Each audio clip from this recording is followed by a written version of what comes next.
തിരിച്ചു വരുന്ന വഴി നമ്മൾ ഒരിക്കലും പ്രതീക്ഷിക്കാത്ത ഒരാളെ മധുരി വെച്ച് കണ്ടിരുന്നു. ആരെ?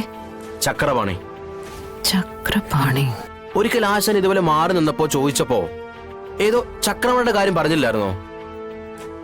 ഈ ചക്രപാണിക്ക് ഏതോ ആക്സിഡന്റ് കേസ് ഉണ്ടായെന്നും അതിന് കാശ് കൊടുക്കാൻ പോയതാണെന്നൊക്കെ. പക്ഷെ അങ്ങനെയൊന്നും നടന്നിട്ടില്ല എന്ന് ചക്രപാണി ഞങ്ങളോട് നേരിട്ടാ പറഞ്ഞത്. ആശാൻ അവിടെ ചെന്നിട്ടുമില്ല, ചക്രപാണി കാശ് കൊടുത്തിട്ടുമില്ല.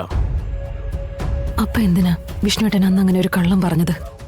ആശാന്റെ കാര്യത്തിൽ എന്തൊക്കെയോ ദുരൂഹതകളാ, എന്തൊക്കെയോ കാര്യങ്ങൾ ആശാൻ നമ്മളിൽ നിന്ന് ഒളിപ്പിച്ചിട്ടുണ്ട്.